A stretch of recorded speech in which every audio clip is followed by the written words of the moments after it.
Well, it was an interesting week for Scott Moe, between lighting up the federal government over vaccine delays and battling the city of Regina over a ban on fossil fuel companies from advertising on city-owned buildings, and then throw in questions around how his own government is handling the pandemic.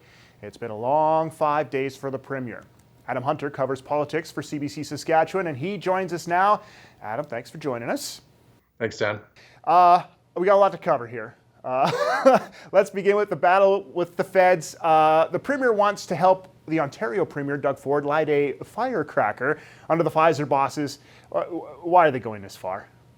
Yeah, this came out on Tuesday. Doug Ford, the Ontario Premier, saying that if he were the Prime Minister, he would, quote, light a firecracker under the yin-yang of the bosses at Pfizer to try and get more vaccine to Canada quicker. Now, this all comes on the heels of an announcement this week that Pfizer wouldn't be sending any vaccine to Canada next week. The federal government says that's not to worry, that although this is a temporary slowdown, that there will be the 4 million doses that the government has a contract with Pfizer for. But Premier Moe saying he's very concerned about this. Obviously, Saskatchewan has ramped up its rate of vaccinations in recent days. And he said that if the Prime Minister were to do what Doug Ford is suggesting, that he would bring a lighter to the party. The NDP in Saskatchewan calling those comments disturbing and saying it was a poor choice of words, although health critic Vicky Moa did say that she shared the sentiment and the frustration that the Premier expressed.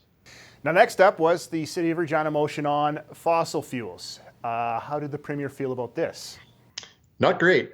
He took to Twitter. It's kind of rare, Dan, that an executive committee meeting, which isn't a city council meeting proper, although it's made up of the city councilors, that in the middle of a day would get that kind of a reaction from the Premier so quickly. But that's what happened when that motion passed, as you mentioned, that would ban fossil fuel companies or things like even Sask Power or Federated Co-op from naming rights to a building and some sponsorship, advertising, things of that nature, in line with the ban on tobacco companies, alcohol companies.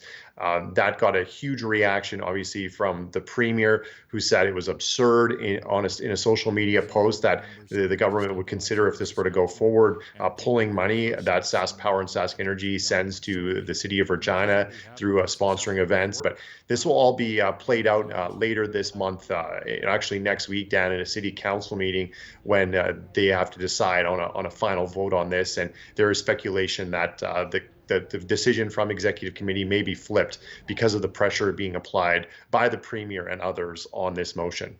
Must-watch viewing at City Council, I guess. Yeah, I must watch Zoom, got to tune in, can't go in person, so we'll have to watch online. And it was another awful week for the province as it was capped with 13 deaths yesterday. How is the government responding to this ongoing crisis? Saskatchewan this week took the lead in average cases over 7 days per capita in the country, still leads in per capita cases across Canada for the second straight week. And it sounds like, we may not get more restrictions. At least that's the way that the government and Dr. Shahab were both hinting at that this week. Hospital overcapacity, hospitals being overwhelmed is what's triggered new restrictions, lockdowns in other jurisdictions, including places in Canada like Ontario and Manitoba. So far, that is not the case in Saskatchewan, although we're getting closer to having ICUs filled. And that would be the trigger, I think, but we're not quite at that point yet. And so we'll find out more about restrictions and whether there are any newer ones on the way next week. Well, thanks, Adam, and rest up this weekend. Thanks, Dan. Adam Hunter covers politics for CBC Saskatchewan.